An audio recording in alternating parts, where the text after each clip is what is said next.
जय हिंद दोस्तों, आप सभी का हमारे YouTube चैनल विद्यालय एजुकेशन में स्वागत है। मैं सचिन आज आप सभी के लिए बीपीएससी टीआरई 3.0 और टीआरई 4.0 जो आपका होने वाला है उसके लिए एससीईआरटी हिस्ट्री की मोस्ट इंपॉर्टेंट क्वेश्चन लेकर आया हूं। और आज की क्लास में आपको देखने को मिलेंगे जो कि जितने भी एससीईआरटी बुक है आपके, ये क्लास 9 10th की जो एससीईआरटी है उसके मोस्ट इंपॉर्टेंट क्वेश्चन है आज आप देखेंगे।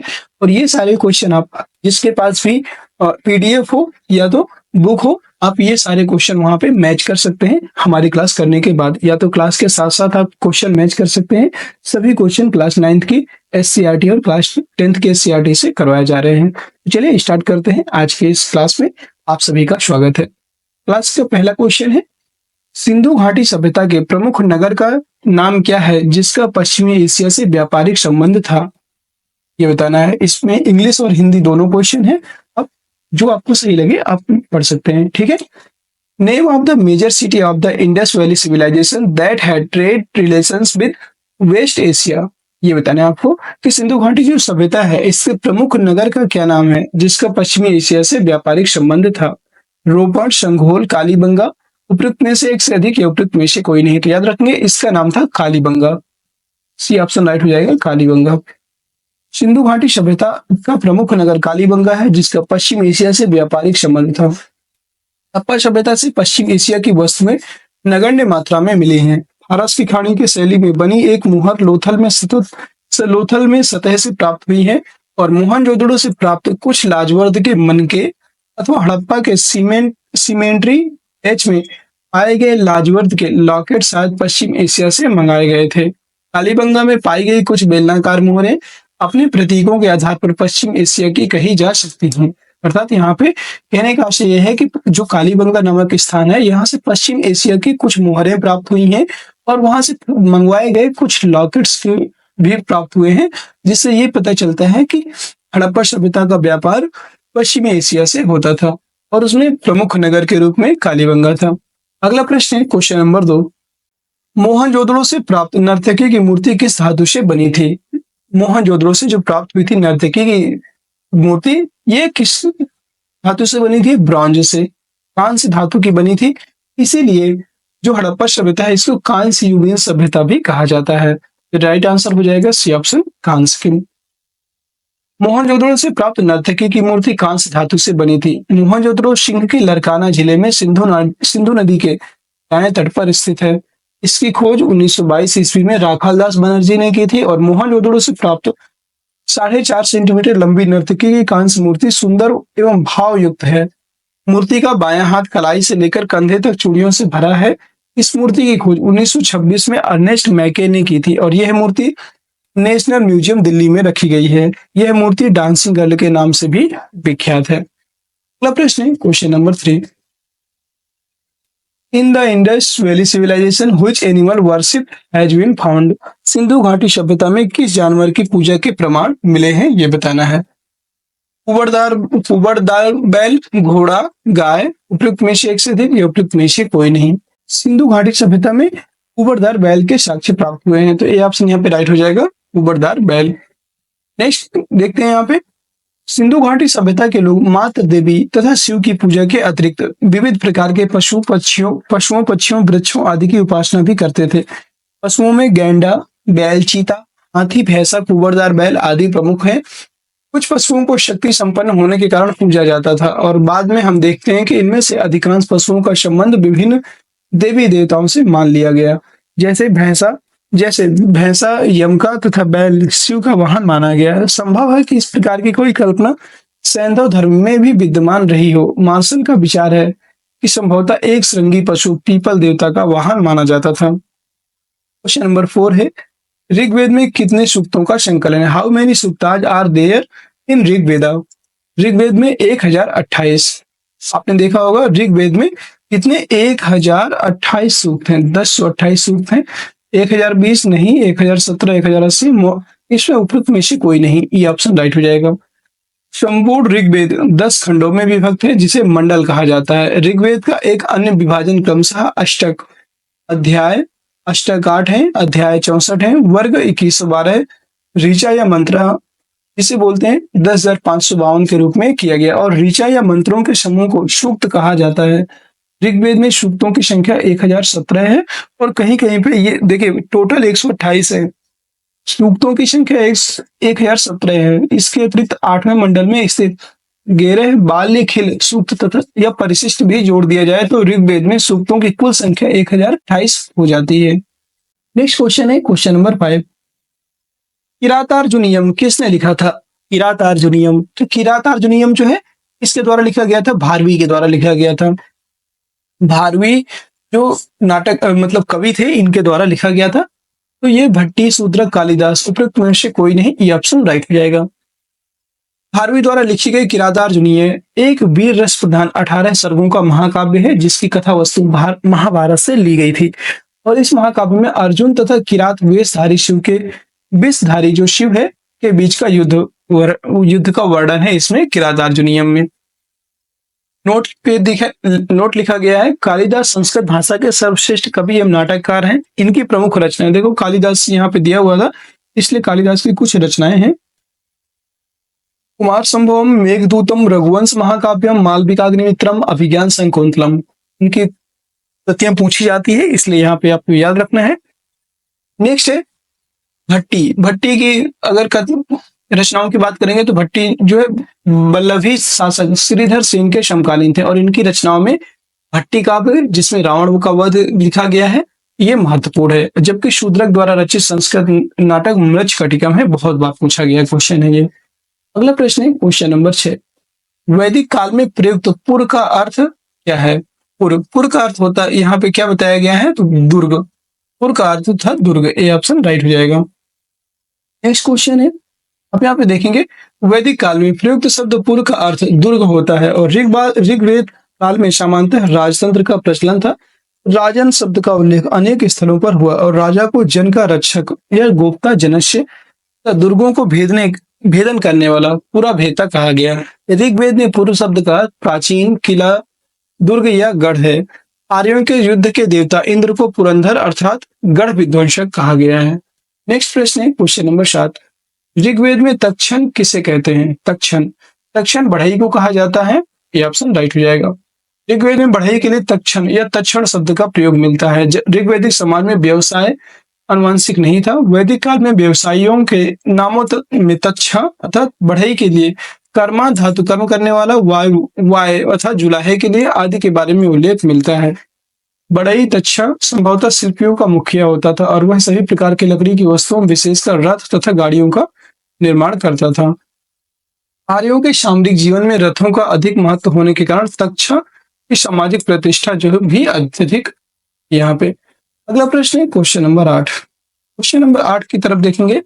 मौर्यकालीन काकड़ी किस धातु के बने सिक्के थे? जो मौर्यकालीन काकड़ी हैं ये किस धातु के बने हुए सिक्के थे? तांबा, लोहा, चांदी, उपयुक्त में से एक से अधिक। तांबा, लोहा, चांदी में से किसके बने थे? तांबे के बने थे, ये ऑप्शन करेक्ट हो जाएगा। मौर्यकालीन जो काकड़ी है तांबा धातु के बने सिक्के थे और मौर्यकालीन जो है आते आते व्यापार वाणिज्य में नियमित सिक्कों का प्रचलन शुरू हो चुका था। सिक्के सोने, चांदी, तांबे के बने होते थे और स्वर्ण सिक्के को निष्क सुवर्ण कहा जाता था। चांदी के सिक्कों को कारसार्पण या धारण कहा जाता था और तांबे के सिक्के माशक कहलाते थे। छोटे छोटे तांबे के सिक्के काकड़ी कहे जाते थे, ये आप याद रखेंगे। अगला प्रश्न क्वेश्चन नंबर 9। विश्व का पहला गणतंत्र वैशाली में किसके द्वारा स्थापित किया गया है? ये क्वेश्चन भी बहुत बार पूछा गया है एग्जाम्स में, हेडमास्टर में भी पूछा गया था। तो इस बताना है आपको विश्व का पहला गणतंत्र वैशाली में किसके द्वारा स्थापित किया गया था? ये लिच्छवियों के द्वारा स्थापित किया गया था। मौर्य, नंद, गुप्त ये कोई नहीं होंगे, ये तीनों गलत हैं। उपयुक्त में से कोई नहीं, ये ऑप्शन राइट हो जाएगा। विश्व का पहला गणतंत्र वैशाली में लिच्छवी वंश द्वारा स्थापित किया गया। महावग जातक में वैशाली की एक धनी, समृद्धशाली तथा घनी आबादी वाला नगर कहा गया। वैशाली लिच्छवियों द्वारा स्थापित बुद्ध काल का सबसे बड़ा तथा शक्तिशाली गणराज्य था। लिच्छवी वज्जी संघ में सर्वप्रमुख थे। उनकी राजधानी वैशाली मुजफ्फरपुर जिले के बसाड़ नामक स्थान पर स्थित थी। अगला प्रश्न है क्वेश्चन नंबर 10। कौटिल्य का अर्थशास्त्र कितने अधिकरणों में विभाजित था? कौटिल्य का जो अर्थशास्त्र है ये कितने में विभाजित था ये बताना है। ये 15 अधिकरणों में विभाजित था। 15 अधिकरण थे कौटिल्य के अर्थशास्त्र में। 10, 12, 14 उपयुक्त में से एक से अधिक कोई नहीं, ये ऑप्शन हो जाएगा कोई नहीं। कौटिल्य को इतिहास में विष्णुगुप्त तथा चाणक्य के नाम से भी जाना जाता था। वह राजनीति शास्त्र का प्रकांड पंडित था और उसने राज शासन के ऊपर अर्थशास्त्र नामक अपने प्रसिद्ध ग्रंथ की रचना की। यह हिंदू राजशासन के ऊपर उपलब्ध प्राचीनतम रचना है। अर्थशास्त्र में 15 अधिकरण, 180 प्रकरण इसमें स्थित हैं और ग्रंथ में इसके ग्रंथ में जो है श्लोकों की संख्या 4000 बताई गई है। प्रथम अधिकरण राजस्व संबंधी, द्वितीय अधिकरण नागरिक प्रशासन संबंधित, तृतीय चतुर्थ में दीवानी फौजदारी या व्यक्तिगत कानूनों से संबंधित, पंचम में सम्राट के सभासदों एवं अनुचरों के कर्तव्यों संबंधी, छठे में राज्य के सप्तांगों का उल्लेख मिलता है और अंतिम 9 अधिकरण में राजा के विदेश नीति, सैनिक अभियान, युद्ध में विजय के उपाय आदि विषयों का विस्तार से वर्णन मिलता है। यहाँ पे छठवां याद रखिएगा, छठा जो अधिकरण है उसमें राज्य के सप्तांग सिद्धांतों का उल्लेख मिलता है, तो ये आपको याद रखना है। क्वेश्चन नंबर 11, इल्तुतमिश ने बिहार में अपना प्रथम सूबेदार किसे नियुक्त किया था? ऐवाज, नासिरुद्दीन महमूद, अली मर्दन, उपयुक्त में से एक से अधिक या उपयुक्त में से कोई नहीं। इल्तुतमिश ने बिहार में अपना प्रथम सूबेदार इनमें से किसी को नियुक्त नहीं किया था, इसका राइट आंसर हो जाएगा उपयुक्त में से कोई नहीं, ये ऑप्शन राइट हो जाएगा। बिहार में अपना प्रथम सूबेदार मलिक जानी को नियुक्त किया गया था। इल्तुतमिश की आरंभिक समस्याओं का लाभ उठाकर बंगाल के हेशामुद्दीन इवाज ने स्वतंत्र सत्ता ग्रहण कर ली थी और बिहार, उड़ीसा एवं कामरूप के क्षेत्र में अपनी शक्ति का विस्तार कर लिया था। इल्तुतमिश ने उसके विरुद्ध सैनिक कार्यवाही की। पहला अभियान 1224 में हुआ था। दूसरे अभियान में इवाज मारा गया और बंगाल का क्षेत्र दिल्ली सल्तनत के अधीन हो गया था। उस समय मलिक जानी को वहां का सूबेदार नियुक्त किया गया। बाद में सुल्तान ने अपने बड़े बेटे नासिरुद्दीन महमूद को इस क्षेत्र का शासक नियुक्त किया था। अगला प्रश्न है क्वेश्चन नंबर 12, बिरसा मुंडा का कार्यक्षेत्र कौन सा था? बिरसा मुंडा जो है इसका कार्यक्षेत्र था रांची। याद रखेंगे झारखंड का जो रांची वाला क्षेत्र है ये बिरसा मुंडा का कार्यक्षेत्र था, बी ऑप्शन करेक्ट हो जाएगा। बिरसा मुंडा का कार्यक्षेत्र रांची था और 1893 से 1900 के बीच बिरसा मुंडा के नेतृत्व में छोटा नागपुर एवं रांची के सर्वाधिक चर्चित आदिवासी विद्रोह हुआ था। यह विद्रोह जमींदारी भूमि व्यवस्था में परिवर्तन के कारण शुरू हुआ तथा बाद में धार्मिक एवं राजनीतिक स्वरूप ले लिया। मुंडा विद्रोह को उल गुलान या महान हलचल नाम से भी जाना जाता है। बिरसा मुंडा ने अपने आप को 1895 ईस्वी में भगवान का दूत घोषित किया और जून 1900 में बिरसा मुंडा की मृत्यु हो गई थी। अगला प्रश्न है क्वेश्चन नंबर 13, 1853 की क्रांति में बिहार के नेता कौन थे? 1853 की क्रांति में बिहार के नेता थे नेता कुंवर सिंह यहाँ पे नेता है, ये ऑप्शन इसका राइट हो जाएगा, कोई नहीं होगा। ठीक है, 1857 के विद्रोह के समय बिहार के नेता कुंवर सिंह थे और जगदीशपुर पश्चिमी बिहार में कुंवर सिंह ने 1857 के विद्रोह का नेतृत्व किया था। कुंवर सिंह को विद्रोह के समय बिहार का सिंह कहा गया, जबकि कानपुर में 5 जून 1857 में विद्रोह का नेतृत्व नाना साहेब तथा उनके सहयोगी तात्या टोपे ने किया था। फैजाबाद में मौलवी अहमदुल्लाह, जिसे सिकंदर शाह भी कहते हैं, इन्होंने विद्रोह का नेतृत्व किया और अंग्रेजों के विरुद्ध जिहाद का नारा दिया था। झांसी से लक्ष्मीबाई तथा लखनऊ से बेगम हजरत महल ने विद्रोह का नेतृत्व किया। अगला प्रश्न है क्वेश्चन नंबर 14, मगध की प्रथम राजधानी कौन सी थी? दोस्तों, अगर आप पूरे कंप्लीट क्वेश्चन करते हैं तो इसमें आपका प्राचीन इतिहास, मध्यकालीन इतिहास और आधुनिक इतिहास और जितने भी अभी तक आंदोलन हुए हैं, किसान आंदोलन और 1857 का विद्रोह, ये सभी क्वेश्चन इसी क्लास में कवर हो जाएंगे। मगध की प्रथम राजधानी कौन सी थी? पाटलिपुत्र, वैशाली, गिरिव्रज राजगृह, उपयुक्त में से कोई नहीं, उपयुक्त में से एक से अधिक। मगध की जो प्रथम राजधानी थी वो थी आपकी गिरिव्रज, सी ऑप्शन राइट हो जाएगा। गिरिव्रज राजगृह जो है मगध की प्रथम राजधानी थी, यहाँ पे इसका राइट आंसर हो जाएगा सी। और दूसरी राजधानी थी पाटलिपुत्र। बिहार में पटना के समीप वर्तमान राजगीर, प्राचीन नाम राजगृह, अवस्थित है और ये मगध जनपद की प्रारंभिक राजधानी थी। इसका नाम गिरिव्रज भी मिलता है। बुद्ध काल में यह भारत का प्रसिद्ध नगर था। इसकी स्थापना का श्रेय मगध के प्रथम ऐतिहासिक शासक बिंबिसार को दिया जाता है और पाली साहित्य में राजगृह की परिधि 3 मील बताई गई। नोट, उदयन ने गंगा एवं सोन नदियों के संगम पर अपने शासन के चौथे वर्ष में पाटलिपुत्र जो कुसुमपुर नामक नगर की स्थापना की और राजगृह के स्थान पर पाटलिपुत्र को मगध की दूसरी राजधानी बनाते हैं, जबकि शिशुनाग ने मगध की दूसरी राजधानी वैशाली बनाई थी। अगला प्रश्न है क्वेश्चन नंबर 15, उस स्रोत का नाम बताइए जिसमें पाटलिपुत्र के प्रशासन का वर्णन उपलब्ध है। पाटलिपुत्र का जो प्रशासन है ये मेगस्थनीज की इंडिका में प्रशासन का वर्णन किया गया है? मेगास्थनीज के द्वारा। सी ऑप्शन राइट हो जाएगा।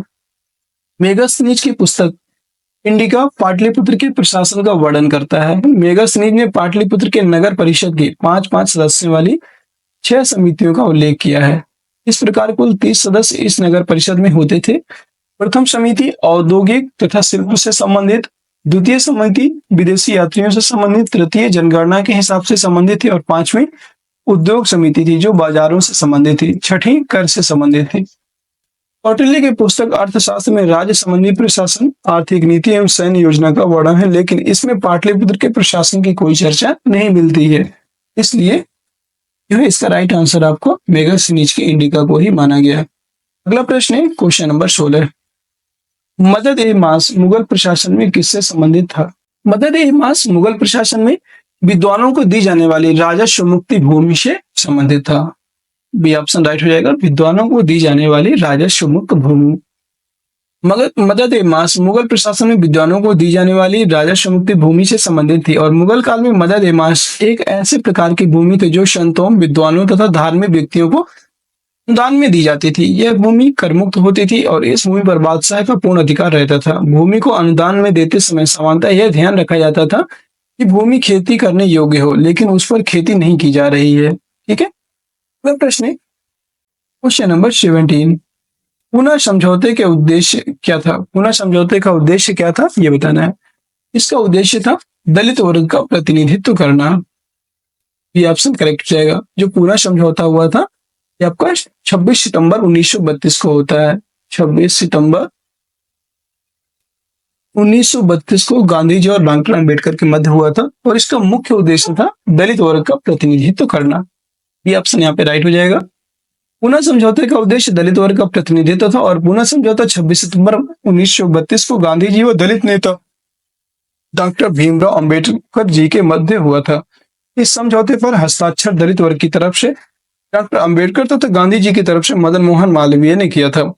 पुनः पैक्ट के अनुसार दलितों की पृथक निर्वाचन व्यवस्था समाप्त कर दी गई थी और तथा विभिन्न प्रांतीय विधानमंडलों में दलित वर्ग के लिए 148 सीट आरक्षित की गई तथा केंद्रीय विधानमंडल में 18% सीटें दलित वर्ग के लिए आरक्षित की गई। अगला प्रश्न है क्वेश्चन नंबर 18।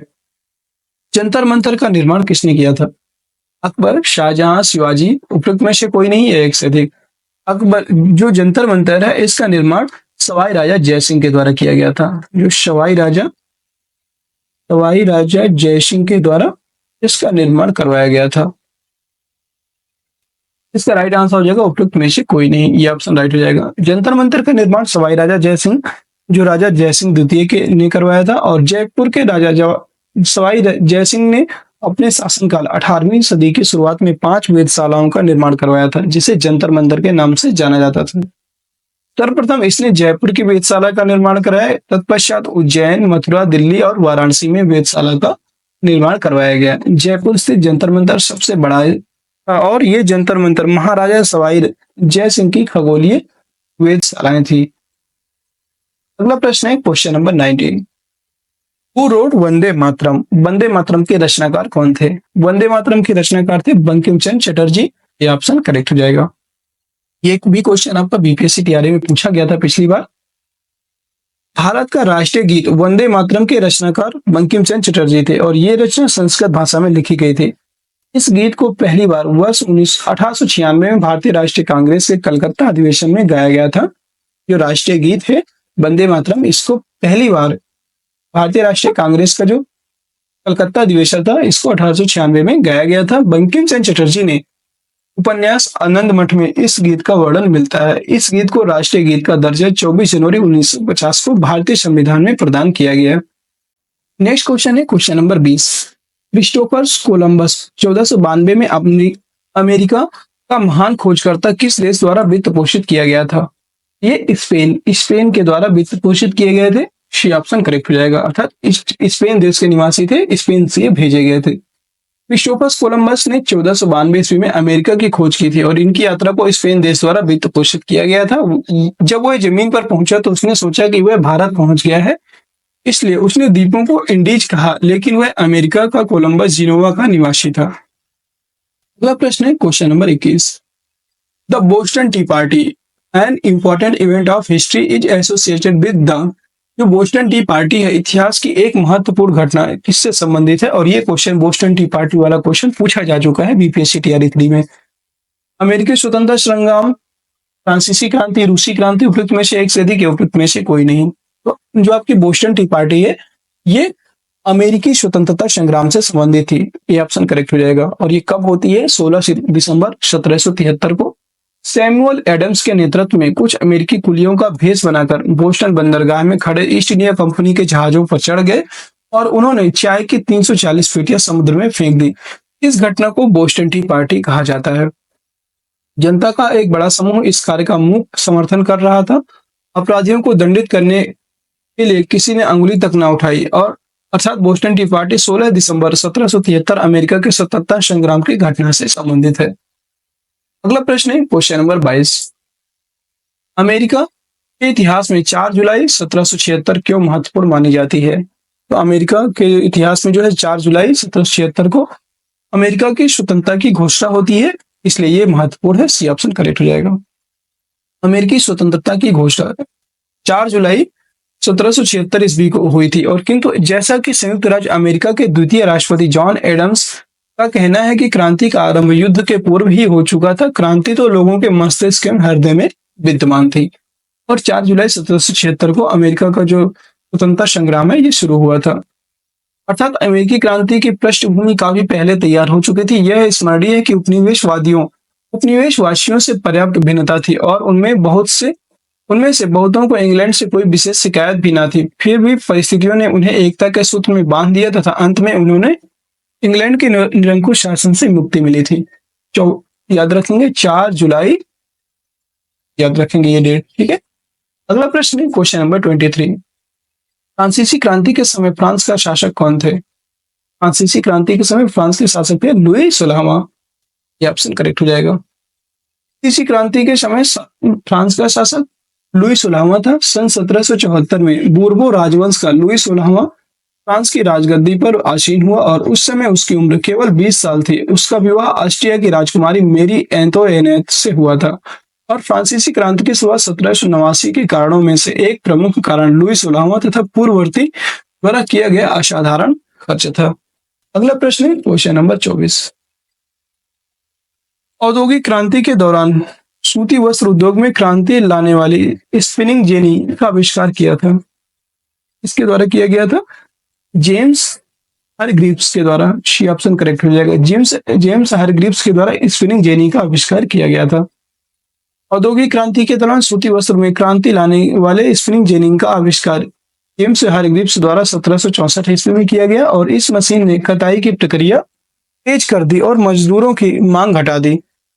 एक ही पहिया घुमाने वाला एक मजदूर बहुत सारी टकलियों को घुमा देता था और एक साथ कई धागे बनने लगते थे। 1733 में जॉन के द्वारा फ्लाइंग शटल का भी आविष्कार किया गया और 1789 में सैमुअल क्रॉम्पटन के द्वारा म्यूल का आविष्कार किया गया। अगला प्रश्न है क्वेश्चन नंबर 25। तो दोस्तों अभी तक हम 25 क्वेश्चन कंप्लीट कर लिए हैं यहाँ पे। और कैसी लग रही है क्लास कमेंट सेक्शन में जरूर बताइएगा। सारे क्वेश्चन इंपॉर्टेंट हैं, इसलिए सभी के डिस्क्रिप्शन जितनी भी व्याख्या होती है कंप्लीट व्याख्या करवा रहे हैं ताकि आप लोगों को हर क्वेश्चन के बारे में संपूर्ण जानकारी हो सके। और ये सभी क्वेश्चन पूछे गए प्रश्न हैं। 1831 में यंग इटली मूवमेंट जिसका उद्देश्य था गणतंत्र स्थापित करना, किसके द्वारा प्रारंभ हुआ था ये बताना है।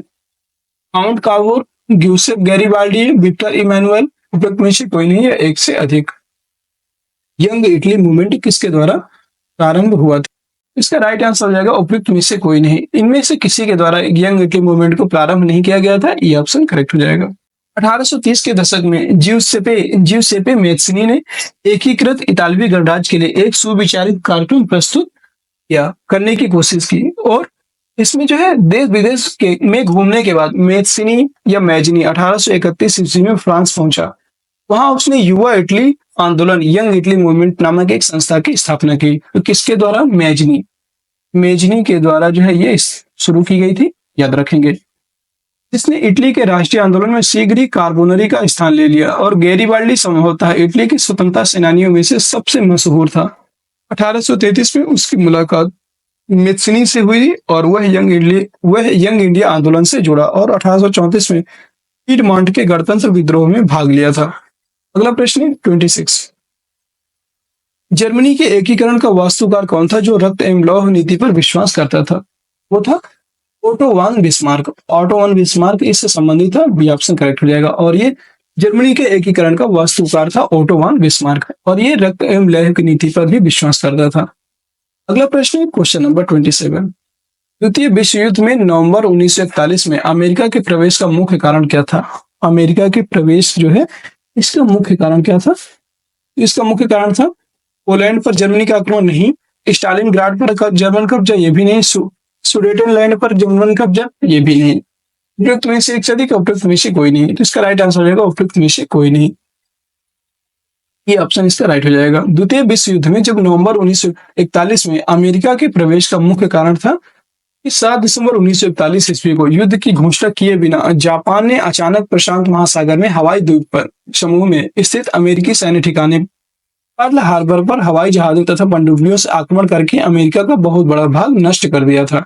इस घटना के दूसरे दिन 8 दिसंबर 1941 को अमेरिका और इंग्लैंड जापान के विरुद्ध युद्ध की घोषणा कर दी, और इस प्रकार द्वितीय विश्व युद्ध में अमेरिका के प्रवेश का यही मुख्य कारण था। आपको समझ में आ गया होगा, जो अमेरिका है इसके द्वितीय विश्व युद्ध में इसके प्रवेश का मुख्य कारण था कि जापान के द्वारा और जर्मनी के द्वारा बहुत सारे अमेरिका के बहुत सारे स्थानों को नष्ट कर दिया गया था। सुडेटनलैंड पर जर्मनी द्वारा 1938 में कब्जा किया गया, और सितंबर 1939 ईस्वी में जर्मनी के द्वारा पोलैंड पर आक्रमण किया गया, जबकि स्टालिनग्राड का युद्ध अगस्त 1942 में होता है। अगला प्रश्न है 28। जब मार्को पोलो ने चीन का दौरा किया था तब वहां का शासक कौन था? जब मार्को पोलो ने चीन का दौरा किया उस समय वहां का शासक था Kublai Khan. B option correct हो जाएगा। मार्को पोलो ने 1271 से 1272 में कुबलाई खान 1214 से 1294 के शासनकाल में चीन की यात्रा की, और कुबलाई खान ने मार्को पोलो एवं उनके चाचा का स्वागत किया। चीनी दरबार में उसे एक उच्च पद दिया गया। उसका कहना था कि चीन की शासन व्यवस्था उन दिनों बहुत अच्छी थी, वहां मुद्रा व्यवस्था प्रचलन में थी, और मार्को पोलो वेनिस अर्थात इटली का निवासी था। इसे मध्यकालीन यात्रियों का राजकुमार कहा गया। मार्को पोलो ने पांड्य शासक मारवर्मन कुलशेखर के शासनकाल में दक्षिण भारत की यात्रा की थी, तथा काकतीय वंश की महिला रुद्रमा देवी का उल्लेख किया इसने। अगला प्रश्न 29। संयुक्त राज्य अमेरिका में पहली अंग्रेजी बस्ती कौन सी थी? देखिए सारे क्वेश्चन एससीईआरटी की बुक से हैं। थोड़ा सा क्वेश्चन टफ भी है, क्योंकि जो क्वेश्चन आपने अगर नहीं पढ़े हैं तो थोड़ा सा आपको क्वेश्चन टफ भी लग सकते हैं, लेकिन समानतः सारे क्वेश्चन सरल हैं। आप सभी ऐसे ही क्वेश्चन आपको वहां पे एग्जाम में देखने को मिलेंगे। ये जो क्लास है पीआरटी के लिए भी है, क्योंकि पीआरटी में देखिए वर्ल्ड हिस्ट्री से तो बहुत कम क्वेश्चन नहीं पूछे जाते हैं, लेकिन और फिर मॉडर्न हिस्ट्री है, मॉडर्न हिस्ट्री से पूछे जाएंगे। लेकिन जो जूनियर है ये सभी क्लास के लिए पीआरटी में भी कुछ क्वेश्चन जो है पूछे जाते हैं, ऐसे भी क्वेश्चन पूछे जाएंगे। अगर पेपर टफ आएगा तो सेम टू सेम ऐसे ही क्वेश्चन पूछे जाएंगे, क्योंकि टीआरई 1 में आप देख लिए हैं ऐसे ही क्वेश्चन पूछे गए थे।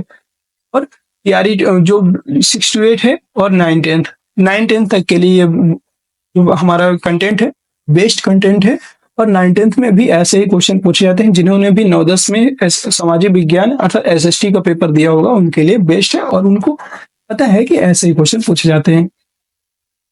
संयुक्त राज्य अमेरिका में पहली अंग्रेजी बस्ती कौन सी थी? ये थी जेम्स टाउन। ये ऑप्शन करेक्ट हो जाएगा।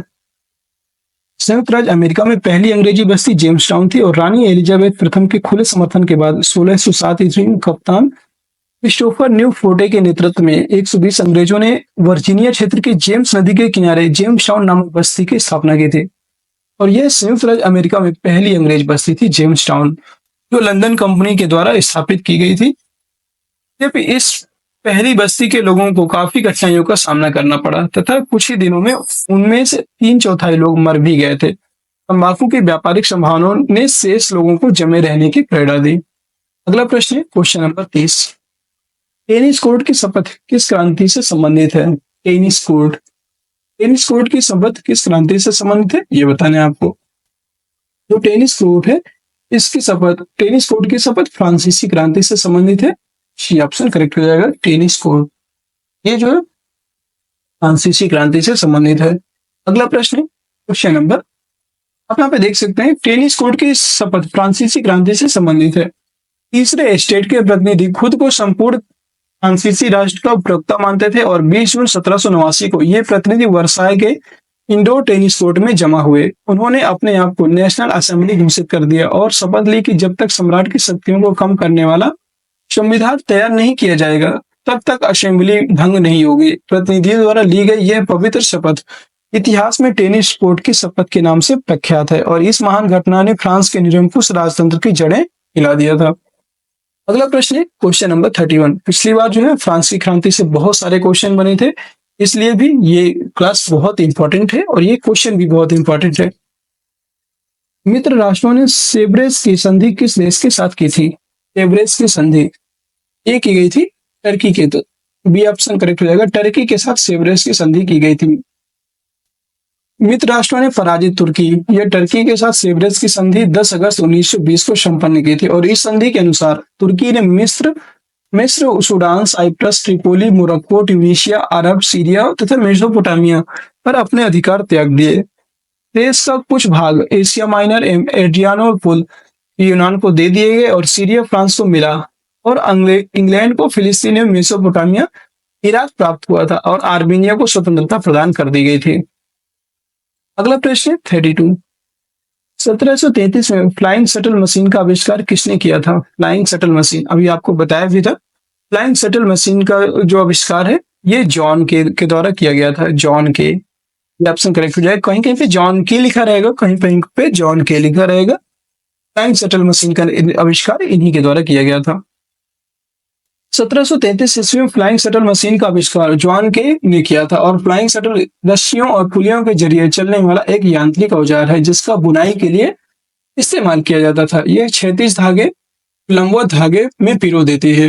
अगला प्रश्न क्वेश्चन नंबर 33। इस संधि के द्वारा 30 वर्षीय युद्ध की समाप्ति हुई।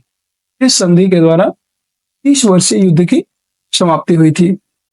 वेस्टफेलिया की संधि, वेस्टफेलिया की जो संधि हुई थी इसके द्वारा, जो ट्रीटी ऑफ वेस्टफेलिया, इसके द्वारा 30 वर्षीय युद्ध की समाप्ति हुई। बी ऑप्शन करेक्ट हो जाएगा। अगला प्रश्न क्वेश्चन नंबर 34। पेरिस शांति सम्मेलन में इटली का प्रतिनिधित्व किसने किया था? पेरिस शांति सम्मेलन, पेरिस शांति सम्मेलन में इटली का प्रतिनिधित्व किसने किया? ऑरलैंडो के द्वारा किया गया था। याद रखेंगे पेरिस शांति समझौता। अगला प्रश्न क्वेश्चन नंबर 35। कामागाटा मारू, वैंकूवर जाने के लिए कामागाटा मारू जहाज किराए पर किसने लिया था? वैंकूवर आपको कनाडा में है, कनाडा का एक बंदरगाह है। अब वैंकूवर जाने के लिए कामागाटा मारू जहाज किराए पर किसने लिया था? ये लेने वाले थे एक भारतीय नागरिक जिनका नाम था गुरदीप सिंह या गुरुदंत सिंह। इनमें गुरदीप सिंह, गुरमीत नहीं है, गुरदीप है। यहाँ पे याद रखने उपयुक्त में से कोई नहीं, ये ऑप्शन राइट हो जाएगा। एक भारतीय नागरिक गुरदीप सिंह या गुरुदत्त सिंह ने एक जापानी जलपोत कामागाटा मारू को भाड़े पर लेकर 351 पंजाबी सिखों तथा 21 मुसलमानों को कनाडा के वैंकूवर नगर ले जाने का प्रयत्न किया था, लेकिन कनाडा सरकार ने इन यात्रियों को बंदरगाह पर उतरने की अनुमति नहीं दी और जहाज 27 सितंबर 1914 को पुनः कलकत्ता बंदरगाह लौट गया। यह घटना कामागाटा मारू प्रकरण 1914 के नाम से जानी जाती है। अगला प्रश्न क्वेश्चन नंबर 36। शोर कमेटी की स्थापना से कौन संबंधित नहीं थे? शोर कमेटी की स्थापना से हुसैन रहीम और बलवंत सिंह संबंधित थे, भगवान सिंह इससे संबंधित नहीं थे। तो सी ऑप्शन राइट हो जाएगा। शेर कमेटी की स्थापना से हुसैन सिंह और बलवंत सिंह संबंधित थे, इसका सी ऑप्शन राइट हो जाएगा। कामागाटा मारू प्रकरण 1914 के यात्रियों के अधिकारों के लिए लड़ने के उद्देश्य से हुसैन रहीम, सोहनलाल पाठक और बलवंत सिंह के नेतृत्व में शोर कमेटी गठित की गई थी और इसी के द्वारा चंदा इकट्ठा किया जाने लगा और विरोध में बैठकें होने लगी। भारत में अंग्रेजी हुकूमत के नेतृत्व के खिलाफ विद्रोह की धमकी दी गई और अमेरिका में भी भगवान सिंह, बरकतुल्ला, रामचंद्र और सोहन सिंह के नेतृत्व में प्रभावी आंदोलन छेड़ा गया था। 37 नंबर प्रश्न है, महात्मा गांधी ने किस घटना को हिमालयी भूल कहा था? हिमालयी भूल ये जो है चौरी चौरा कांड जो हुआ था 1922 में, इसके लिए महात्मा गांधी ने अपने हिमालयी भूल कहा था। बी ऑप्शन करेक्ट हो जाएगा। महात्मा गांधी ने चौरी चौरा कांड जो फरवरी 1922 को हिमालयी भूल कहा गया इसी को, और असहयोग आंदोलन 1920 से 1922 के दौरान फरवरी 1922 ईस्वी में गोरखपुर जिले की चौरी चौरा नामक स्थान पर जुलूस में शामिल भीड़ ने पुलिस चौकी पर धावा बोल दिया और थाने में आग लगा दी। जो सिपाही भागने के प्रयास में बाहर आए उन्हें भीड़ ने मार डाला और आग में फेंक दिया था। 22 पुलिसकर्मी मारे गए। इस घटना की खबर मिलते ही गांधी जी ने इस घटना को हिमालय जैसी भूल कहा और असहयोग आंदोलन को वापस लेने की घोषणा कर दी थी। ये घटना कब की है? 4 फरवरी 1922। कहीं कहीं पर 5 फरवरी लिखा रहेगा, लेकिन एग्जैक्ट डेट 4 फरवरी ही है। 38 नंबर प्रश्न है, चटगांव शस्त्रागार पर हमले के दौरान कौन महिला क्रांतिकारी मारी गई थी? इसमें थी प्रीतिलता वादेदार। प्रीतिलता वादेदार ये चटगांव शस्त्रागार पर हमले के दौरान मारी गई महिला क्रांतिकारी है। ये ऑप्शन करेक्ट हो जाएगा। चटगांव शस्त्रागार पर हमले के दौरान प्रीतिलता वादेदार नामक क्रांतिकारी महिला मारी गई। और बंगाल में चटगांव के एक शिक्षक सूर्यसेन ने इंडियन रिपब्लिकन आर्मी IRA की स्थापना की थी। सूर्यसेन जो मास्टरदा के नेतृत्व में IRA के सदस्यों ने चटगांव शस्त्रागार पर अप्रैल 1930 में आक्रमण कर हथियारों पर कब्जा कर लिया था। और प्रीतिलता वादेदार ने पहाड़तली के रेलवे इंस्टीट्यूट पर छापा मारते समय मारी गई थी, जबकि कल्पना दत्त को सूर्यसेन के साथ गिरफ्तार कर लिया गया है। उन्हें आजीवन कारावास की सजा दी गई थी। दिसंबर 1931 में कोमिला की 2 युवतियों सुनीति चौधरी और शांति घोष ने कोमिला के जिलाधिकारी मिस्टर स्टीवन की हत्या कर दी थी इन्होंने। नेक्स्ट क्वेश्चन है 39। इनमें से कौन क्रांतिकारी काकोरी ट्रेन कांड से संबंधित नहीं थे? अशफाक उल्लाह खां संबंधित थे, राम प्रसाद बिस्मिल संबंधित थे, प्रफुल्ल चाकी ये नहीं संबंधित थे। सी ऑप्शन राइट हो जाएगा। प्रफुल्ल चाकी काकोरी ट्रेन डकैती से संबंधित नहीं थे। ठीक है, ये मुजफ्फरपुर बम कांड से संबंधित थे प्रफुल्ल चाकी। और प्रफुल्ल चाकी से क्वेश्चन पिछली बार BPSC TRE में पूछा गया था। प्रफुल्ल चाकी काकोरी ट्रेन कांड से संबंधित नहीं थे, बल्कि अप्रैल 1908 में हुए मुजफ्फरपुर के मजिस्ट्रेट किंग्स फोर्ड की हत्या से संबंधित थे। 9 अगस्त 1925 को अशफाक उल्लाह खां, राम प्रसाद बिस्मिल, रोशन सिंह, राजेंद्र लाहिड़ी आदि क्रांतिकारियों ने लखनऊ के पास एक गांव काकोरी में 8 डाउन ट्रेन को रोक लिया और रेल विभाग का खजाना लूट लिया था। यह घटना काकोरी कांड के नाम से मशहूर है। अगला प्रश्न है क्वेश्चन नंबर 40। 1 नवंबर 1913 को गदर का पहला अंक किस भाषा में प्रकाशित हुआ था? गुरुमुखी, उर्दू, हिंदी, ग्रुप में से कोई नहीं है, एक से अधिक। 1 नवंबर 1913 को गदर का पहला अंक उर्दू भाषा में प्रकाशित हुआ था, याद रखेंगे। बी ऑप्शन करेक्ट हो जाएगा, उर्दू। 1 नवंबर 1913 को सैन फ्रांसिस्को से प्रकाशित साप्ताहिक समाचार पत्र गदर का पहला अंक उर्दू भाषा में छपा। और 1913 में सोहनलाल भाकना ने हिंद एसोसिएशन ऑफ अमेरिका की स्थापना की। इस संस्था ने गदर या हिंदुस्तान गदर नामक अखबार 1857 ईस्वी के विद्रोह की स्मृति में प्रकाशित किया। गदर पत्रिका का पहला अंक उर्दू में प्रकाशित होने के बाद दिसंबर 1913 में यह गुरुमुखी लिपि में भी प्रकाशित हुआ। और उसके बाद अंग्रेजी, मराठी, गुजराती, हिंदी तथा पश्तो भाषा में भी प्रकाशित हुआ था। और आज की क्लास आपकी यहीं पे समाप्त होती है। कैसी लगी आज की क्लास कमेंट सेक्शन में जरूर बताइएगा। सभी क्वेश्चन इंपॉर्टेंट थे। अभी तक आपने जितनी तैयारी की उसका रिवीजन भी हो गया होगा और उम्मीद है कि सभी ने क्लास को अंत तक जरूर देखना होगा। अगर आपने क्लास को अंत तक देखा है तो सभी लोग अपने अपने दोस्तों को भी शेयर कर दीजिए, लाइक कर दीजिए, पहले फिर शेयर कर दीजिए अपने सभी मित्रों को। और चैनल में नए हैं तो चैनल को सब्सक्राइब भी जरूर कर लिया करें। दोस्तों आप लोग शेयर करेंगे तो आगे भी वीडियो हम लेकर आएंगे और ऐसे ही आपका रिवीजन होता रहेगा। आज हिस्ट्री की आई है, पॉलिटी, ज्योग्राफी सारे क्वेश्चन और डेली हिस्ट्री भी है। जितने भी क्वेश्चन अभी बचे हैं डेली आपके SCRT और NCRT के क्वेश्चन लेकर आते रहेंगे। अब लास्ट टाइम है तो लास्ट टाइम में हम लोग CRT के क्वेश्चन करने की कोशिश करेंगे। आपके एग्जाम डेट की भी घोषित हो चुके हैं, तो आप सभी को अपने एग्जाम को ध्यान में रखते हुए तैयारी को कंटिन्यू रखना है। फिर मिलते हैं किसी नेक्स्ट वीडियो में, तब तक के लिए जय हिंद, जय भारत। आप सभी का दिन शुभ हो।